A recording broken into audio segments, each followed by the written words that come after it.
KGF సిరీస్లో ప్రతి పాత్ర ఆడియన్స్కు అలా గుర్తుండిపోయింది. ముఖ్యంగా అందులో ఖాసిం చాచా పాత్రతో దేశవ్యాప్తంగా గుర్తింపు పొందిన నటుడు హరీష్ రాయ్ ఈయన కన్నుమూశారు. కొన్ని రోజులుగా థైరాయిడ్ క్యాన్సర్తో బాధపడుతున్న హరీష్ నవంబర్ 5న మరణించారు. ప్రధానంగా కన్నడ చిత్ర పరిశ్రమలో ఎక్కువ సినిమాలు చేశారాయన.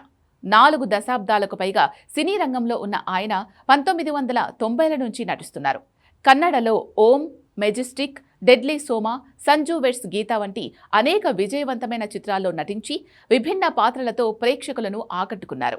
ఆయన ప్రస్థానంలో కన్నడతో పాటు ఇతర భాషా చిత్రాల్లో కూడా నటించి బహుముఖ నటుడిగా తనదైన ముద్ర వేశారు. ముఖ్యంగా ఓం సినిమాలో ఆయన పోషించిన డాన్ పాత్ర ఎప్పటికీ మర్చిపోలేనిది. కన్నడలో సహాయ పాత్రలు, హాస్య పాత్రలు, విలన్ పాత్రలు సహా 100కు పైగా సినిమాలలో నటించారు హరీష్ రాయ్. ఆయన సినీ ప్రయాణం 1990ల మధ్యలో ప్రారంభమైంది. ముఖ్యంగా కేజీఎఫ్ చాప్టర్ 1, చాప్టర్ 2 చిత్రాలలో ఆయన పోషించిన ఖాసిం చాచా పాత్ర ఆయనకు మంచి గుర్తింపును తెచ్చిపెట్టింది.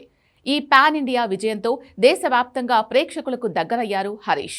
నటుడిగా కెరియర్ కొనసాగిస్తున్న సమయంలోనే హరీష్ రాయ్ థైరాయిడ్ క్యాన్సర్తో పోరాడారు. కేజీఎఫ్ చిత్రం షూటింగ్ సమయంలోనే క్యాన్సర్ గ్రేడ్ 4 దశలో ఉన్నప్పటికీ ఆయన గడ్డం పెంచుకొని తన మెడపై వాపును కప్పిపుచ్చి ధైర్యంగా షూటింగ్లో పాల్గొన్నారు. చికిత్స కోసం ఆర్థికంగా ఇబ్బంది పడిన సందర్భంలో ఇండస్ట్రీలోని సహచరులు, అభిమానుల నుంచి ఆయనకు అండగా నిలబడ్డారు. ఒకవైపు చావుతో పోరాడుతూ ఇన్ని కష్టాలు ఎదుర్కొంటూ కూడా ఆయన తన వృత్తి పట్ల అంకిత భావాన్ని ప్రదర్శించారు హరీష్. హరీష్ రాయ్ సినీ జీవితం, వ్యక్తిగత పోరాటం ఎంతో మందికి స్ఫూర్తిదాయకం. ఒక నటుడిగా ప్రేక్షకులను అలరించడమే కాకుండా తన జీవితంలోని కష్ట సమయాలలో కూడా పట్టుదలను చూపించారు.